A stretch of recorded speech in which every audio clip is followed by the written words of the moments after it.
Bismillahirrahmanirrahim. Kitabul wudu. Kitabul wudu ya. Sebagaimana muqaddimah dari kitabus shalah. Ya, sebelum salat tentunya taharah terlebih dahulu. Kitabul wudu. Yang pertama bab ma jaa fi qaulillahi azza wa jalla. Bab tentang firman Allah Subhanahu wa taala, "Idza qumtum ila sholati faghsilu wujuhakum."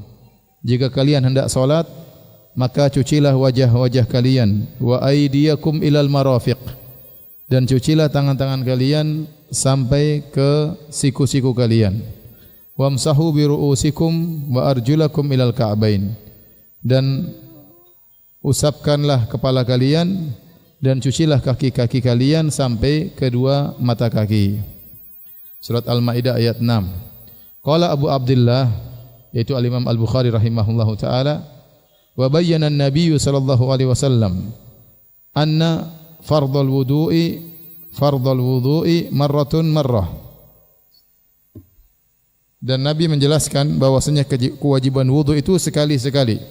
Wa tawaddu'a aidan marratain.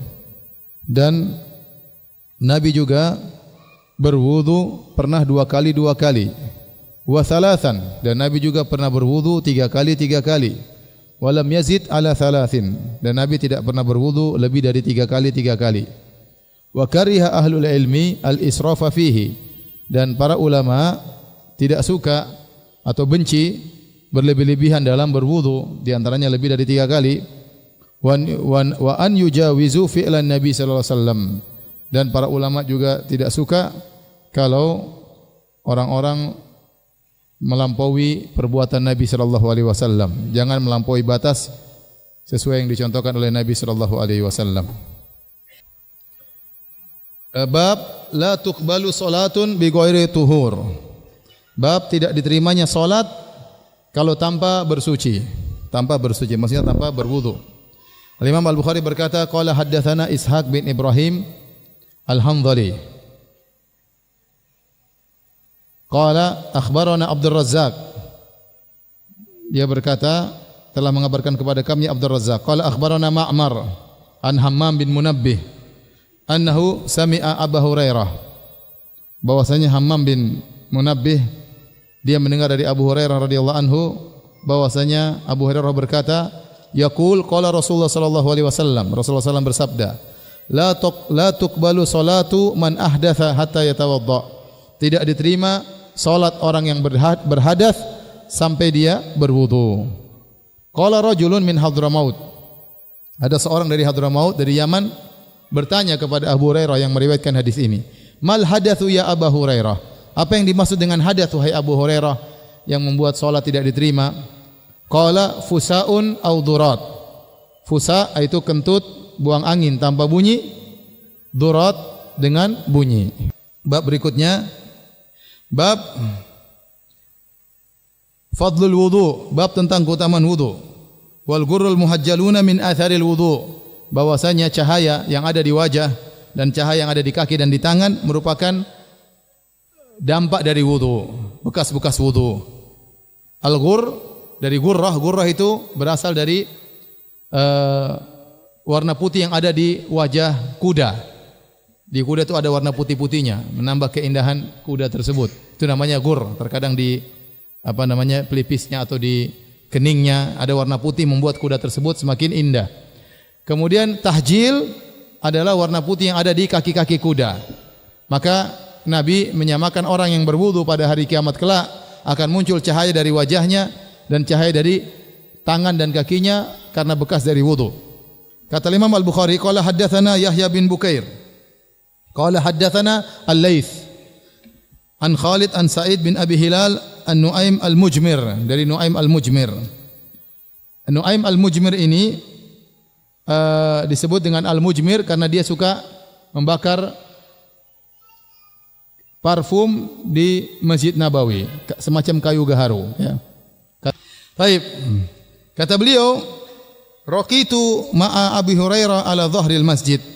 Suatu hari saya naik bersama Abu Hurairah di atas atap masjid. Fatawadda'a, Abu Hurairah berwudu di atas masjid. Tidak mengapa selama tidak mengganggu jamaah di bawah. Faqala, kemudian Abu Hurairah berkata, Inni sami'tu Nabiyya sallallahu alaihi wasallam yaqul, sungguhnya aku mendengar Rasulullah SAW bersabda, inna ummati yud'auna yaumal qiyamati ghurran muhajjalina min atharil wudu. Sungguhnya umatku akan dipanggil pada hari kiamat dalam kondisi gurran, wajah mereka bercahaya, muhajjalin, kaki dan tangan mereka bercahaya, min atharil wudu, karena bekas wudu. Faman istata'a minkum an yutila ghurratahu falyaf'al. Barang siapa yang di antara kalian mampu untuk memperpanjang cahaya di wajahnya, maka lakukanlah. Maka lakukanlah. Hadirin dan hadirat yang dirahmati Allah Subhanahu wa taala, bab keempat, babun la yatawaddau minasyakki hatta atau la yatawaddau minasyakki hatta yastaiqina. Bab bahwasanya tidak perlu berwudu karena ada keraguan sampai dia yakin. Kalau yakin batal baru dia berwudu.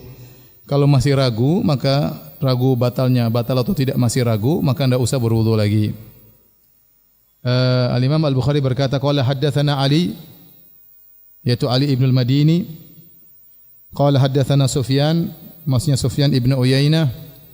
Qala haddatsana Az-Zuhri, at-tabi'i masyhur, ya. Tabi'in yang masyhur yaitu Muhammad bin Muslim bin Ubaidillah bin Abdullah bin Syihab Az-Zuhri. Sering lewat di hadis-hadis kita dalam sanad-sanad Al-Imam Al-Bukhari Az-Zuhri, dari Bani Zuhrah bin Kilab Al-Qurashi, dari Quraisy, ya. Az-Zuhri seorang tabi'in yang dikenal dengan kekuatan hafalannya, dan dia bertemu dengan beberapa sahabat, di antaranya dengan Sahal bin Sa'ad As-Sa'idi, dan bertemu juga dengan Anas bin Malik radhiyallahu taala anhum ajma'in. Dan disebutkan beliau tidak mau makan apel, ya. Waktu ditanya kenapa tidak makan apel, kata beliau, tufah yunsi, apel itu bikin lupa. Dan beliau suka minum madu. Ditanya kenapa suka minum madu, kata dia, al-asal yudzakir, madu itu menguatkan ingatan, ya.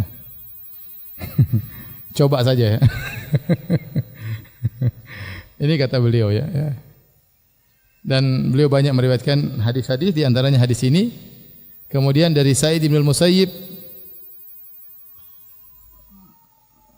an Abbad bin Tamim wa an Abbad bin Tamim an ammihi. Ammihi maksudnya Abdullah bin Zaid. Abdullah bin Zaid Al-Ansari radhiyallahu taala anhu, perawi hadis ini. Abdullah bin Zaid radhiyallahu anhu, beliau inilah yang membunuh Musailimah Al-Kadzdzab tatkala terjadi perang Ma'rakatil Yamamah, perang yang masyhur yang ceritanya sangat menarik. Dan ini sudah saya ceramahkan tatkala saya membahas tentang peperangan Panglima Khalid Ibn Walid seri kedua. Saya khusus berbicara tentang Ma'rakatul Yamamah, satu pengajian khusus tentang peperangan ini, peperangan yang sangat dahsyat, ya. Intinya saudara dia bernama Habib Ibnu Zaid. Jadi waktu Musailimah Al-Kadzdzab mengaku sebagai nabi, dia kirim surat kepada Nabi melalui dua utusannya, dari Musailimah Rasulillah, dari Musailimah utusan Allah, ila Muhammad Rasulillah, kepada Muhammad Rasul Allah juga, ya. Kata dia, kita bagi dua bumi ini. Intinya, sebagaimana Allah memberikan engkau kenabian, aku juga diberi kenabian. Terus Nabi bertanya kepada dua orang ini, kalian berdua di atas agamanya Musailimah, artinya kalian murtad, mengaku Musailimah sebagai nabi baru? Kata mereka, iya. Kata Nabi, kalau bukan utusan tidak boleh dibunuh, tentu saya akan bunuh kalian berdua. Ya, karena orang murtad dibunuh. Man baddala dinahu faqtuluh. Barang siapa yang merubah agamanya, maka bunuhlah. Siapa yang mengaku ada nabi baru, maka bunuhlah dalam hukum Islam. Tetapi kode etik kenegaraan waktu itu, namanya utusan tidak boleh dibunuh. Maka Nabi tidak bunuh dua utusan ini. Kemudian Nabi kirim surat balasan kepada Musailimah. Nabi kirim balasan kepada Musailimah. Nabi kirim surat, ya. Nabi kirim surat melalui seorang sahabat namanya Habib bin Zaid, saudaranya Abdullah bin Zaid. Dibawalah surat tersebut kepada Musailimah. Kemudian isinya dari min Muhammad Rasulillah ila Musailimah Al-Kadzdzab. Nabi bilang, dari Muhammad Rasulullah kepada Musailimah sang pendusta, ya. Innal arda lillahi yurithuha man yasha wal aqibatu lil muttaqin. Kata Allah, bumi ini milik Allah, Enak aja mau bagi-bagi dua ya. Tapi Nabi bilang bumi ini milik Allah, Allah berikan kepada siapa yang Allah kehendaki. Ya. Kemudian Musailimah bertanya kepada Habib bin Zaid, "Wahai Habib, apakah kau mengakui Muhammad adalah utusan Allah?" Kata dia, "Aku bersaksi Muhammad utusan Allah." "Apakah kau mengakui saya Musailimah utusan Allah?" Kata Habib, "Saya tidak dengar." "Kau ngomong apa sih? Saya tidak dengar." Dia ulang lagi. "Apakah kau mengakui Muhammad utusan Allah?" "Iya, saya bersaksi Muhammad utusan Allah." "Apakah saya juga utusan Allah?" "Saya tidak dengar." Dia ulangi lagi. "Apakah Muhammad utusan Allah?" "Iya." Saya enggak dengar." Dipotonglah Habib bin Zaid radhiyallahu anhu, dipotong-potong, cincang-cincang oleh Musailimah al-Kadzdzab. Kemudian terjadilah Ma'rakatul Yamamah dipimpin oleh Khalid bin Walid, peperangan yang sangat dahsyat sehingga banyak penghafal Quran yang meninggal dunia tatkala itu karena pasukan Khalid bin Walid cuma sekitar mungkin 12.000, lawannya 100.000 ya. Intinya akhirnya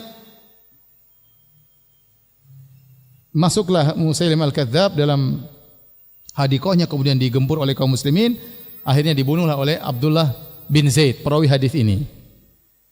Adiknya atau saudaranya dibunuh, dia yang bunuh siapa? Musailimah. Yang bunuh Musailimah dua orang, Abdullah bin Zaid sama Wahsy yang membunuh Hamzah.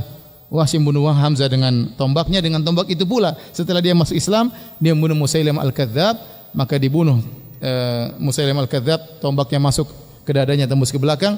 Kemudian Abdullah bin Zaid melanjutkan membunuh Musailimah al-Kadzdzab. Dialah yang sedang kita bicarakan dalam hadis ini. Annahu syaka ila Rasulillah sallallahu alaihi wasallam ar-rajulu alladhi yukhayyalu ilaihi annahu yajidu syai'a fi salat. Dia meriwayatkan bahwasanya ada seorang lelaki yang mengeluhkan kepada Nabi bahwasanya dikhayalkan dalam dirinya tatkala dia sedang salat dia mendapati sesuatu. Faqala, maka Nabi berkata seakan-akan dia buang angin, Faqala, maka Rasulullah SAW berkata, la yanfatil aw la yansarif, jangan dia batalkan salatnya hatta yasma'a sautan, sampai dia mendengar suara buang anginnya, au yajidariha, atau dia mencium baunya,